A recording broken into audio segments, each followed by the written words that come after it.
Siapa ulama, siapa ahlul ilmi yang mereka berhak diambil ilmunya? Ahlul ilmi yang berhak diambil ilmunya.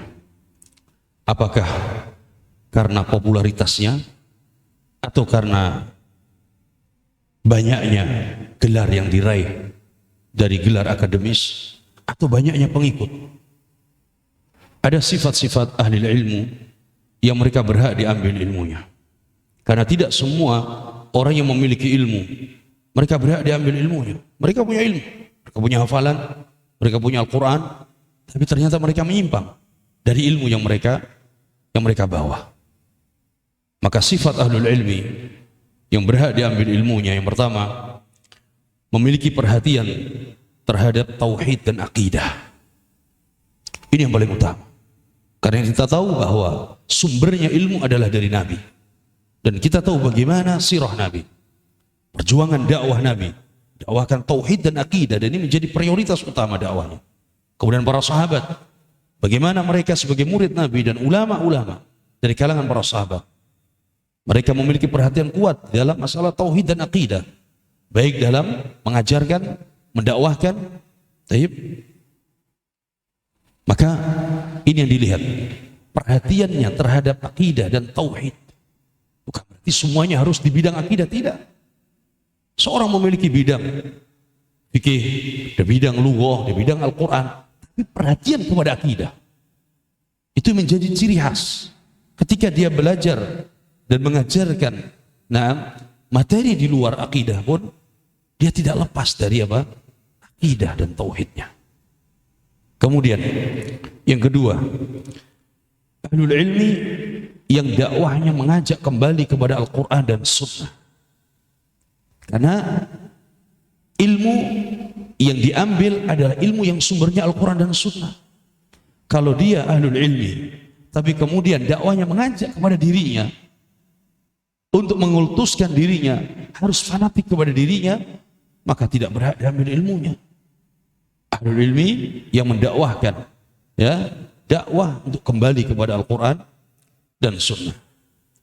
Sifat yang ketiga, ahlul ilmi yang mengamalkan dakwah dan ilmunya dalam kehidupan sehari-hari, dalam lisannya, dalam tulisannya, dalam perbuatannya. Tidak menyelisih apa yang dia ajarkan, tidak menyelisih apa yang dia dakwahkan. Kemudian yang keempat, sifat ahlul ilmi yang berhak diambil ilmunya, teguh dan istiqamah di dalam menghadapi fitnah. Tidak berubah-ubah sikapnya mengikuti fitnah yang ada, tapi dia teguh di atas prinsip keyakinan yang dia yakini. Tidak setiap ada fitnah dia ada di sana, ada fitnah dia ada di depan, ada fitnah dia yang menjadi pembawa api atau obornya. Bukan, ahli ilmu dia yang istiqamah dan teguh di atas prinsip yang sesuai dengan prinsip ahli sunnah, tidak berubah-ubah. Hari ini A, besok B, besok C, terus. Kemudian yang kelima, ahli ilmi sifatnya yang berhak diambil ilmu, manhajnya jelas, terang, tidak abu-abu. Jelas, terang, tidak abu-abu. Sehingga murid dia tahu, oh ini jelas nih Ustaz manhaj. Tidak abu-abu, tidak ada yang ditutupi. Apa yang dia ajarkan di majelis, itu yang dia yakini. Apa yang dia sampaikan di majelis, itu yang disampaikan di tempat yang lain. Bahwa dia jelas manhajnya. Kemudian sifat selanjutnya, ahlul ilmi yang berhak diambil ilmunya tidak menonjolkan bahwa dirinya yang paling istimewa. Maknanya ahlul ilmi yang tawadhu, tidak menyombongkan ilmunya, tidak menyombongkan gelarnya. Karena dia siap untuk dikritik, dia siap untuk diberi masukan. Bukan karena muridnya, bukan karena orang yang lebih muda, bukan karena orang yang mungkin baru belajar kemudian memberikan nasihat, diremehkan, bukan ditolak tapi diremehkan mentah-mentah. Ini tidak pantas. Lihat bagaimana para ulama, mereka dikritik oleh muridnya, disampaikan dengan nasihat-nasihatnya, diberikan masukan-masukan, diterima kalau itu benar. Tapi kalau sudah tidak mau menerima, bahkan meremehkan orang yang memberikan masukan, ini tidak layak dijadikan contoh. Kemudian yang ketujuh, ahlul ilmi yang berhak dalam ilmunya, dia mencintai kebaikan untuk dirinya dan dia mencintai kebaikan untuk saudaranya. Karena tujuan ilmunya adalah memberikan hidayah kebaikan kepada siapa? Kepada orang lain. Nah, ketika dia mencintai kebaikan tersebut, dia tidak pelit ilmunya. Disampaikan kepada orang, disampaikan kepada muridnya. Sehingga apa? Tidak pasang tarif. Apa tarif? Ya? Tarif apa tarif? Tidak pasang tarif. Ya. Tidak pasang tarif. Apa ada ahli ilmu yang pasang tarif? Ada orang punya ilmu, tapi dia pasang tarif. Dia pasang tarif.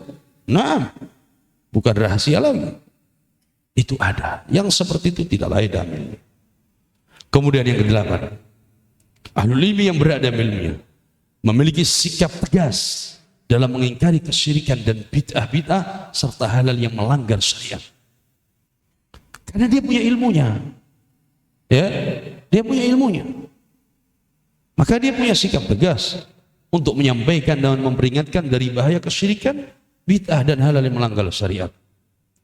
Yang kesembilan, sifat ahli ilmu yang berada dalam ilmunya mengajak umat untuk berjamaah dan bersatu, tidak memecah belah kaum muslimin dengan pemimpinnya.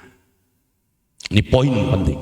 Yang kesembilan, sifat ahlul ilmi yang berhak dalam ilmunya mengajak umat ini untuk berjamaah, bersatu dan tidak memecah belah kaum muslimin dengan pemimpin dan penguasanya.